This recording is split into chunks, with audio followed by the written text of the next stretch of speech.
You're gonna need to hear this. There's a major shakeup happening at the Pentagon, and Tucker Carlson may have just explained why. In a recent appearance on Megyn Kelly's show, he suggested the deep state could be pulling the strings, and today we're gonna cover it all. Just watch this clip before I give you the full picture. There is a group, I think it's partly ideological, that would very much like to see Pete out. I'm on this, I'm of course close to Pete, I've known Pete a long time, we had the same job.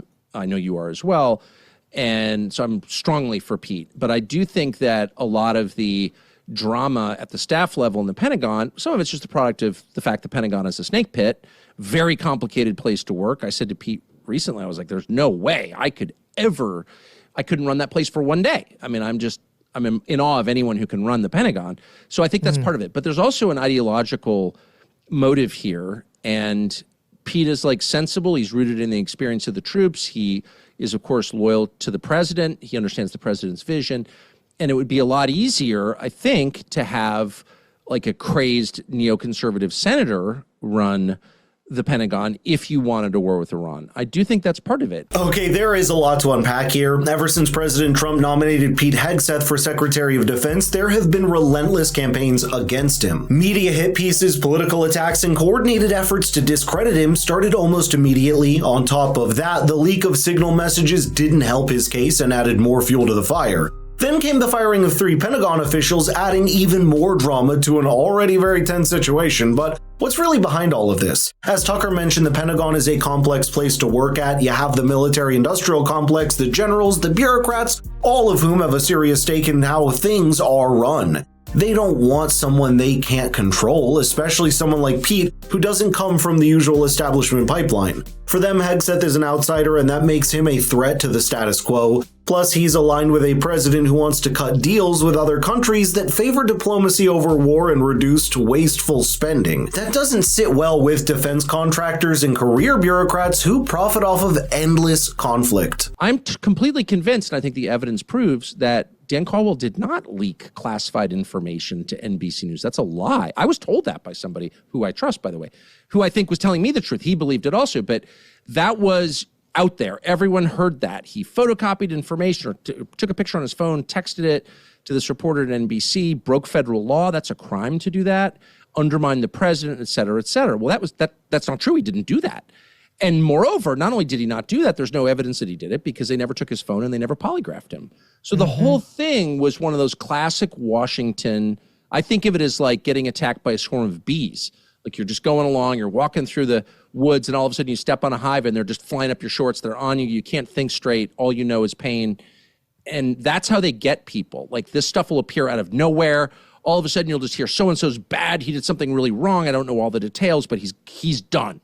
And then the 5-minute hate begins and the person's destroyed. That's what happened to Dan Caldwell. Dan Caldwell was also the person named by Pete on the leaked signal chats as his point of contact for coordination between different departments when it comes to Yemen operations, showing just how senior an advisor he was. What's interesting is what happened shortly after. Joe Casper, Hegseth's former chief of staff, was abruptly moved out of his role just days after the firing of 3 officials. That raised even more questions, with some media outlets framing Casper as the one behind a supposed power grab inside the Pentagon. As for Caldwell, he's long been criticized by defense insiders for being an isolationist, largely because of his outspoken anti-war views, which is a point Tucker expanded on, saying this. But the question is why? It wasn't personal, because Dan Caldwell was a check against the enormous pressure that the Pentagon and the White House are receiving to engage in a war with Iran. And also to destabilize Pete. I mean, he'd worked with Pete for over 10 years. They were Concerned Veterans for America together. So he knew him well. And so to take away all the people that the secretary knows well and trusts and replace them with, sinister lifers who are never telling the truth about anything. I do think, again, I don't have any special knowledge. This is just my outside analysis as someone who's a student of bureaucracy, the federal bureaucracy. I think that's what happened. Just to be clear, this is all alleged at this point. There's nothing concrete so far other than the fact that Pete said when that evidence is gathered sufficiently, it will be handed over to the DOJ and those people will be prosecuted if necessary. So the findings are expected to be handed to the Department of Justice and lawsuits could follow. By the way, I've noticed you haven't liked the video or subscribed to the channel yet, so what are you waiting for? Now, you have to give credit where it's due. Hegseth approved the firing of one of his closest advisors, which says a lot about his priorities. That's not an easy move in Washington, where loyalty usually comes before accountability. But in this case, it shows Pete is more committed in doing what's right for the country, even if that means distancing himself from people in his inner circle. Megyn also raised a key question whether Hegseth can withstand the non-stop attacks being thrown at him, or if Trump might eventually decide to replace him. Tucker's response was pretty interesting, so let's hear what he had to say. Do you think he will survive this? Because, there are a lot of people out to get him. And you don't know, right? So far, outwardly, Trump has been saying he stands by him, but you just never know how much of this he wants to wade through. My sense as of, last time I was paying close attention, talking to people, is that Secretary Hegseth did have the full support of the president. And, both because I think he loves Pete as a person. I know I do. He's just a good guy. And his wife was my producer, who I love, Jen. And yeah. So but I think Trump feels the same way about them. Pete has a lot of friends. People like Pete. He's a good man.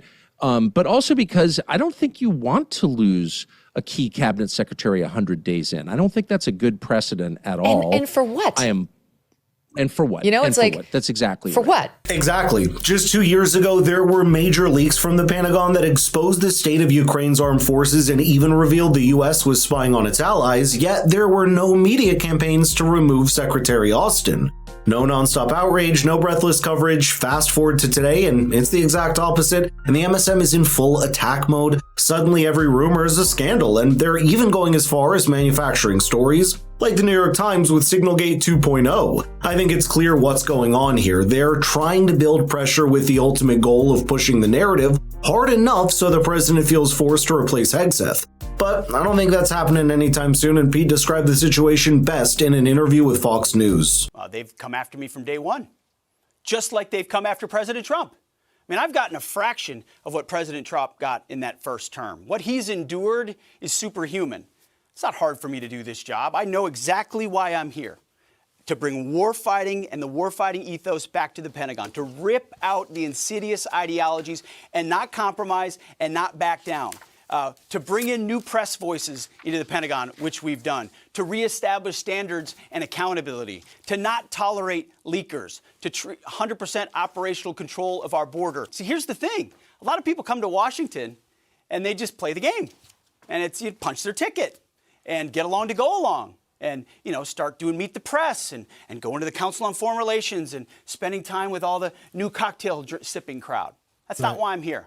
I'm here because President Trump asked me to bring warfighting back to the Pentagon every single day. Right. That is our focus. And if people don't like it, they can come after me. That's what it all boils down to, and it's not like Pete is doing a terrible job. Under his watch, the Army recruitment is up, DEI initiatives are out from the military, and he's ordered the Pentagon to cut the bloated number of senior generals. It's clear he's working on delivering on the president's promises, and that's why many seem to be having a problem with him. But I'd love to know your thoughts here, so let's get the conversation rolling in the comments down below. And if you enjoyed the video, please share with your family and friends. It means the world to us. Thank you for watching, and I'll see you in the next one.